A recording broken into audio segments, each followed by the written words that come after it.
Welcome to JA Invest for Your Future. We are going to be talking about retirement and stock market basics as we get into this session. To kick us off, we are going to hear from Amy DeYoung with the First National Bank in Sioux Falls.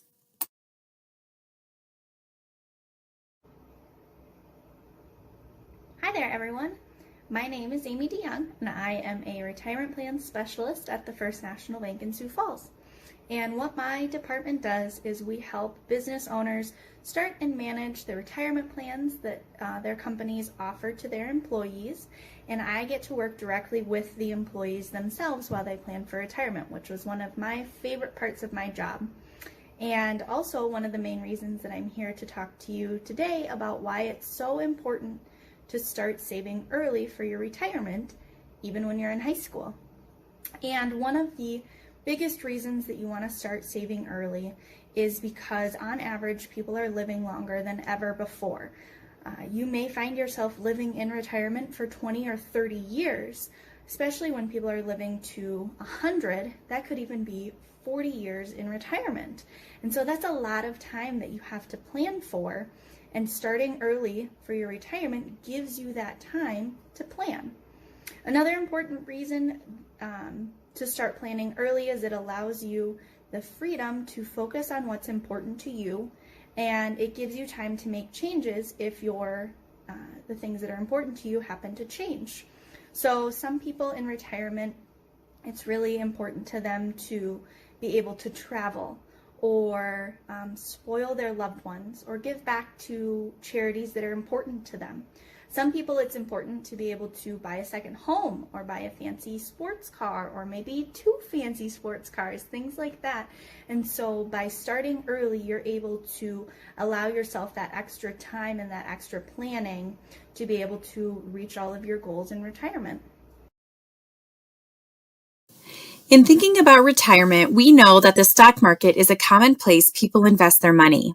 Now we're going to take a few minutes to pause this video and talk about the stock market basics that are found on a handout your teacher will provide.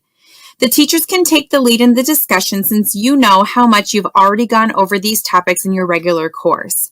One of my favorite things I learned from this program is that legend has it that a rising market is called a bull market because the animal attacks with his horns coming up, and a falling market is called a bear market because a bear attacks with its claws coming down.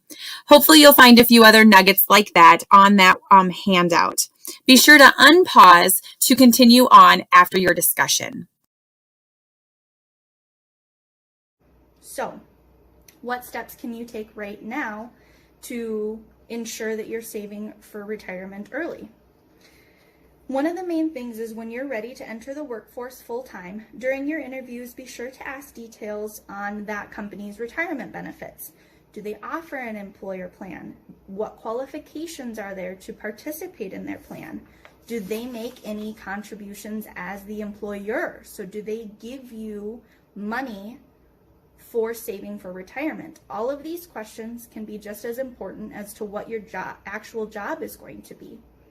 Now, if your employer does offer something called a match contribution, do your best to max this out because this is all free money and it can double the amount that you're saving. So if your employer is going to match 5% contributions, make sure that you're putting in that 5% if you're able to, because you'll actually be saving 10%. Another step, anytime you receive a raise, a promotion, or a bonus, those are all great times to reevaluate your retirement savings and increase your amount if you're able to.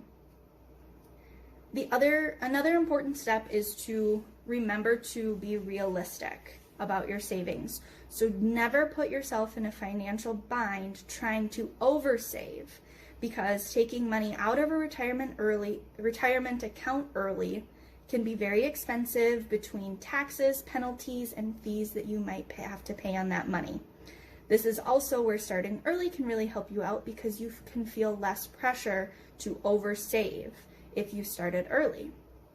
Now, if your employer does not offer a retirement plan, think about starting your own IRA, which stands for Individual Retirement Account. You can do these with most banks and most financial advisors. Just walk in. As long as you have earned income, you should be able to set up an IRA. The last important step is to make sure whoever you choose to work with is that someone you can trust, because you're giving them a lot of your future for them to help manage or look after. And so make sure that whoever you're working with is someone you can trust. One other thing to keep in mind, of course, is there are many successful adults in the world that still don't fully understand retirement accounts and things like that. And it can be overwhelming to try and keep it all straight. So just remember that no one was born knowing what a 401k is. So just stay informed, stay educated, and you'll be well on your way to a happy retirement. Thanks, everyone.